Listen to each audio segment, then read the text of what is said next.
Hello and welcome to another edition of Teachers Prepared. Today we are talking about the ELA Snapshot, in which we took part in a violence workshop at the Brisbane Youth Services. We started the day making and eating breakfast with the youth that were going to participate in the AVP. This allowed us to get to know each other and just have a chat. After that we sat down as a group and laid down some ground rules. These rules included respect each other, leave when necessary, and what is said in the circle stays in the circle, and many others. We are going to look at this ELA from two aspects. Firstly, the snapshot as a learning experience, and secondly, the AVP in regards to the teaching practices. So, follow us and we'll tell you more.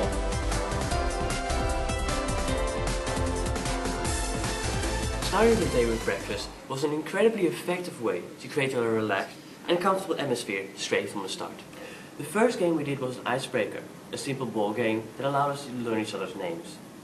The second game we did in the middle of the workshop, a stress relief of sorts. It was a simple game where we held each other's hands and passed a hula hoop all the way around the circle. It was a simple game that allowed us to have a bit of a break from the really serious discussion. The facilitators did a great job making everybody comfortable by really coming down to our level. They adjusted how they act and speak, and chose to share stories that the participants could really relate to. You don't know what it's like to hear a teacher swear for the first time. Sharing stories obviously requires an environment of trust and respect. The ground rules certainly went a long way with this, and the first thing we shared, which was something that nobody knows about you, was a good way to get the discussion started.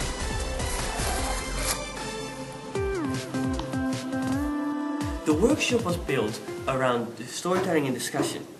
The facilitators would share a story of their own to get things started and to show what our stories were meant to include.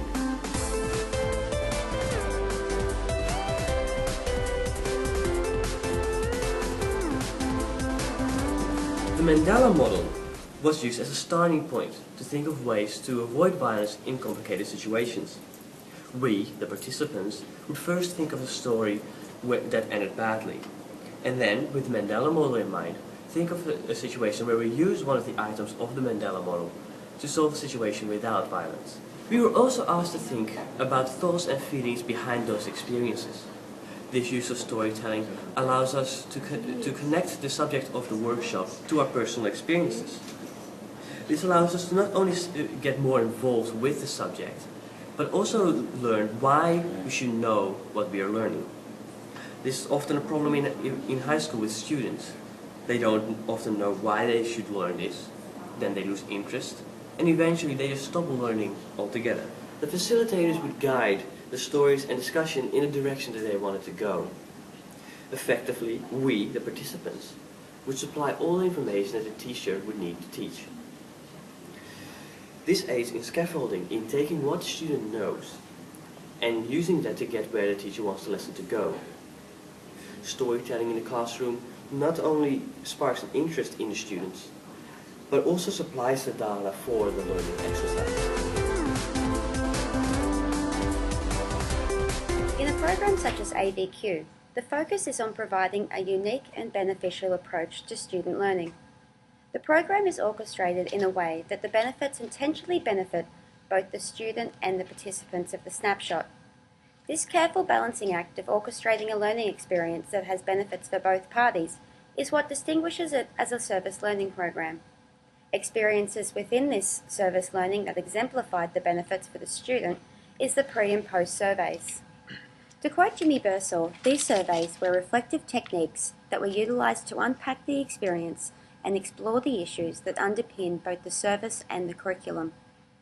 As well as highlighting the importance of reflective techniques, the snapshot also allowed an embodiment of the theory of transformative learning, in which changes in how you view the world and how you understand yourself as a person have the transformative potential through this learning experience.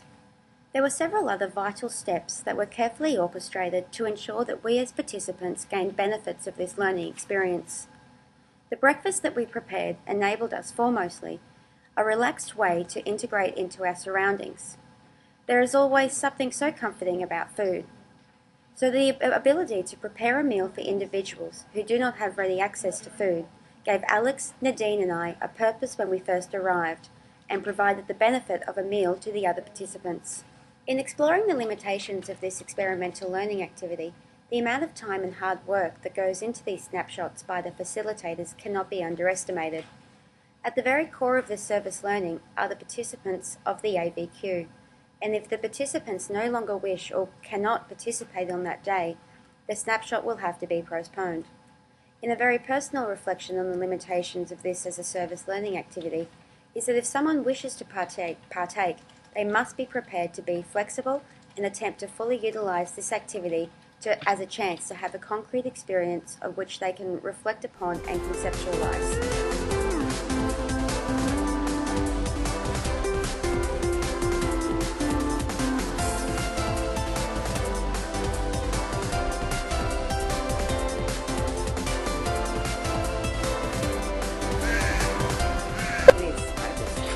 Held each other's hands and our parents. Still it is.